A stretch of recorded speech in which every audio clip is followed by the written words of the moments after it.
As they walk the halls, their heels clack noisily on the parquet floor. Andrew curses himself for not being more honest and telling the head teacher that it's been an awful week. It's horrible wearing heels and itchy tights. Having to wear bunches and answer to Alice. I think she knows that already. William replied. The point of sending us here is that we'll hate it.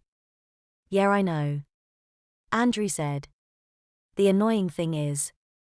Hang on, he said, stopping to hitch up his tights. I've only been here a week and I'm getting used to it. Yeah, me too. William gulped. And I don't have the excuse of having to wear girls' clothes at home, he said. You doing out tomorrow?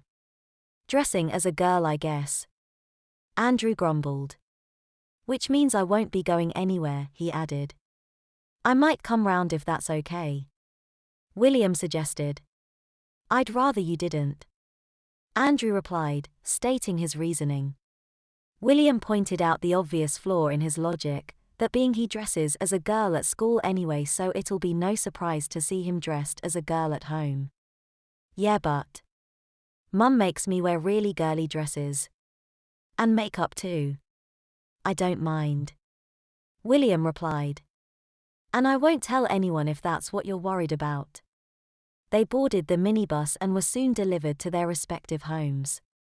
William's mother asked if he'd enjoyed his day at school. William dryly claimed that he'd merely endured it. Have you any plans for the weekend? His mother asked.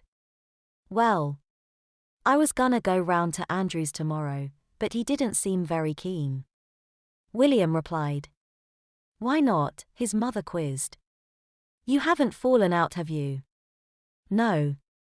William replied, before explaining about Andrew having to wear girls' clothes all the time at home too. I dunno why he's embarrassed. We both dress as girls all day at St. Flick's. You'd think he'd be used to it by now, his mother replied. Have you got much homework? A bit. William replied. It shouldn't take me long.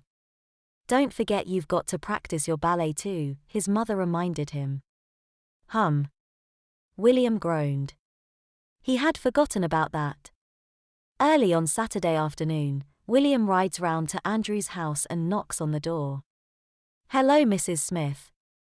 Is Andrew in? He is, William, come in. Andrew's mother says. Andrew, she hollers. William's here to see you, she shouts. She looks William up and down, monkey boots, jeans, jumper and a parka jacket. Your hair's developed a nice wave, she says. Yeah. William bashfully replied, shyly thumbing the ends of his hair. Mum puts it in plaits for school. Yes, Andrew said. I think he'd rather have plaits too, but I like him in bunches. She replied. William, she hollered again. I think he's being a bit shy because I put his hair in rags last night, she told him. William adopted a rather perplexed expression, clearly not knowing what hair rags are or do. They make it nice and curly. Andrew's mother added. Alan, she hollered again. Ooh. William replied as Andrew finally emerged at the top of the stairs. Blimey, it really is curly in it. William gasped as Andrew descended the stairs. Andrew was more worried about the dress his mother had made him wear today than how she'd styled his hair. A deep purple prairie-style dress with a white bib, bounded by a broad frilly trim, and its hem and cuffs are trimmed with white lace. On his feet is a pair of brown leather-heeled shoes and his legs are clad in a pair of white knitted tights. It's weird you being taller than me, William said when Andrew reached the hallway. His shoes have a 2-inch heel and his incredibly curly hair adds an additional inch or two to his overall height. His lips are painted in a pale pink shade of lipstick and his eyelashes are coated in thick black mascara. Doesn't he look nice? Andrew's mother gushed. Yeah. William replied. Why don't you boys sit in the parlor? Andrew's mother suggested. I'll fetch some refreshments. William followed Andrew to the parlor, a room filled with posh furniture, tacky ornaments, and vases filled with dried flowers.